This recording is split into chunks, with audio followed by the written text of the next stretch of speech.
Hello, welcome back to my channel. ഇന്ന് ഞാൻ വന്നിരിക്കുന്നത് ചെറിയൊരു ഇൻഫർമേഷൻ വീഡിയോ ആയിട്ടാണ് കേട്ടോ. അങ്ങനെ വലിയ ആധികാരികമായിട്ടുള്ള കാര്യമൊന്നുമല്ല. ഞാനിങ്ങനെ കഴിച്ചുകൊണ്ടിരുന്നപ്പോൾ ആലോചിച്ചതാണ്. നമ്മൾ ഡെയിലി പല സാധനങ്ങളും കഴിക്കുന്നുണ്ട്, പക്ഷേ ഇതിൻ്റെയൊക്കെ ഒറിജിൻ എന്താണ്, എവിടെ നിന്ന് വന്നു, എങ്ങനെ വന്നു ഒന്നും നമുക്കറിയില്ല.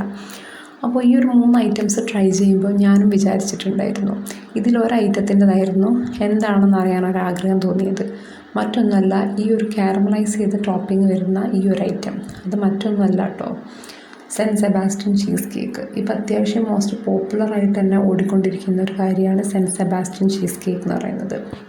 ഇപ്പോൾ നമ്മുടെ കാലിക്കറ്റൊക്കെ അവൈലബിൾ ആണ്. അപ്പോൾ ട്രൈ ചെയ്യാൻ പറ്റിയ എല്ലാവരും ഒന്ന് ട്രൈ ചെയ്യുക കേട്ടോ.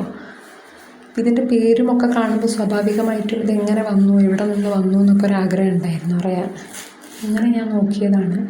മറ്റൊന്നല്ല, സ്പെയിനിലെ സെൻറ്റ് സെബാസ്റ്റ്യൻ സിറ്റിയിലെ ലാവിന റെസ്റ്റോറൻറ്റിലാണ് ഈ ഒരു കേക്കിൻ്റെ ഒറിജിൻ വരുന്നത്. അവിടെ 1990s ഷെഫായിട്ടുള്ള സെൻറ്റിയാഗോ റിവേറ അദ്ദേഹമാണ് ഈ ഒരു കേക്ക് ഡെവലപ്പ് ചെയ്തത്. അദ്ദേഹം ഇതൊരു ന്യൂ ടൈപ്പ് ഓഫ് കേക്ക് എന്നുള്ള രീതിയിലാണ് പ്രസൻറ്റ് ചെയ്തത്. പക്ഷേ ന്യൂയോർക്ക് ടൈംസിലൊക്കെ 2021 ഫ്ലേവർ ഓഫ് ദി ഇയർ എന്ന ഒരു പേരിലാണ് ഇതിനെ ഡിക്ലെയർ ചെയ്തിട്ടുള്ളത്. അതുകൊണ്ട് തന്നെ ഇപ്പോൾ ഇത് വേൾഡ് വൈഡായിട്ട് വളരെ ഫേമസ് ആയിക്കൊണ്ട് പോകുന്ന ഒരു ഐറ്റമാണ് സെൻറ്റ് സെബാസ്റ്റ്യൻ ചീസ് കേക്ക് എന്ന് പറയുന്നത്. ഇതിൻ്റെ ഇൻഗ്രീഡിയൻസ് മറ്റൊന്നല്ല, ക്രീം ചീസ് ഉണ്ട്, എഗ്ഗ്, ക്രീം, ഷുഗർ, ഫ്ലവർ, ഇങ്ങനെ കുറച്ച് ഐറ്റംസ് തന്നെയാണ് ഇത് പ്രിപ്പയർ ചെയ്യാൻ വേണ്ടി എടുക്കുന്നത്. ഇതിൻ്റെ ടോപ്പിങ്സിൽ കാരമലൈസ്ഡ് ആയിട്ടുള്ള കൺസിസ്റ്റൻസിയും പിന്നെ സെൻറ്ററിൽ ക്രീമി ആയിട്ടുള്ള ഒരു ടെക്സ്ചറാണ്.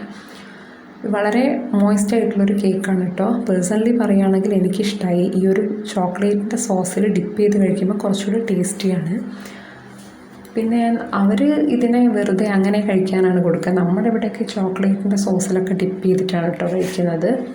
പിന്നെ അമേരിക്കൻ ചീസ് കേക്ക് എന്ന് പറയുമ്പോൾ ഗ്രീസിൽ അവരൊരു സിമ്പിളായിട്ടുള്ളൊരു ടേസ്റ്റി ഡെസേർട്ട് എന്നുള്ള രീതിയിലാണ് ഇതിനെ കണ്ടിട്ടുള്ളത്. അപ്പോൾ അവിടെ ഒരു ഫേമസ് ആയിട്ടുള്ളൊരു ഐറ്റമാണ് ഫ്ലാറ്റ് മാസ് ആയിട്ടുള്ള ഒരു ചീസ്, അതായത് പ്ലക്കോസ് എന്നാണ് അതിനെ പറയുന്നത്. 776 BC first Olympic game athletes ആയിട്ടുള്ള ആൾക്കാർ അവരാണ് അത് കൂടുതൽ കഴിക്കാൻ ആഗ്രഹിച്ചതെന്നാണ് പറയുന്നത്. പിന്നീട് റോമൻസിൻ്റെ ഇടയിലേക്ക് വന്നു.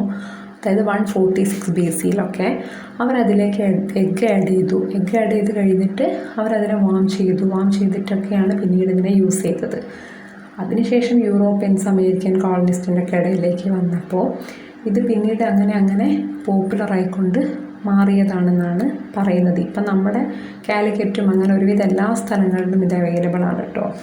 പിന്നെ ബ്രൗണീസിൻ്റെ നോക്കുകയാണെങ്കിൽ ചിക്കാഗോയിലാണ് ഇതിൻ്റെ ഒറിജിൻ മെയിൻലി, അതായത് ഒരുപാട് ഒറിജിൻ പറയുന്നുണ്ട്. അപ്പോൾ അതിലൊന്ന് മോസ്റ്റ് ഫേമസ് ആയിട്ട് പറയുന്നത് ചിക്കാഗോയിൽ പാമർ ഹൗസ് ഹോട്ടലിലാണ് ഇതിൻ്റെ ഒറിജിൻ എന്നാണ് പറയുന്നത്. അവിടെ അതിൻ്റെ ഓണറും അദ്ദേഹത്തിൻ്റെ വൈഫും കൂടെ ഒരു എക്സിബിഷന് വേണ്ടിയിട്ട് പ്രിപ്പയർ ചെയ്ത ഒരു സ്പെഷ്യൽ ഐറ്റമാണെന്നൊക്കെയാണ് അതിൻ്റെ ഒരു ഒറിജിനായിട്ട് പറയുന്നത്. പിന്നെ ചിലർ പറയുന്നത് ഇത് പ്രിപ്പയർ ചെയ്തപ്പോൾ, അതായത് കേക്ക് പ്രിപ്പയർ ചെയ്ത സമയത്ത് അതിൽ ബേക്കിംഗ് സോഡ അല്ലെങ്കിൽ ബേക്കിംഗ് പൗഡറൊക്കെ എസ്പെഷ്യലി ബേക്കിംഗ് പൗഡർ ആഡ് ചെയ്യാൻ പറ്റാത്ത വന്നപ്പോൾ അങ്ങനെ ഡെവലപ്പ് ചെയ്ത ഒരു ഐറ്റമാണ് ബ്രൗണി എന്ന് പറയുന്നുണ്ട്. ചിലർ പറയുന്നത് ഇതിൻ്റെ കളറ്, അതായത് ബ്രൗൺ കളർ, ഡാർക്ക് ബ്രൗൺ കളറാണല്ലോ, അതുകൊണ്ട് ഇതിന് ബ്രൗണി എന്ന് പേര് വന്നു എന്നും അങ്ങനെയൊക്കെ പറയുന്നുണ്ടെങ്കിൽ കൂടെ ഏറ്റവും ഫേമസ് ആയിട്ട് പറയുന്ന ഒരു കാര്യമാണ് ഈ ഒരു പാമർ ഹൗസ് ഹോട്ടലിൽ, അതായത് ചിക്കാഗോയിൽ ഇതിൻ്റെ ഒറിജിനായിട്ട് പറയുന്നത്. ഇങ്ങനെ ഒരുപാട് അറിവുകളുണ്ട് കേട്ടോ. അപ്പോൾ നിങ്ങളും ഇനി എന്തെങ്കിലുമൊക്കെ കഴിക്കുന്ന സമയത്തൊന്ന് ചിന്തിക്കുക എങ്ങനെയായിരിക്കും വന്നതെന്നൊക്കെ. അപ്പോൾ ഒരു കുഞ്ഞു വീഡിയോ ആണ്, ഇഷ്ടമായെന്ന് വിചാരിക്കുന്നു. Thanks for watching.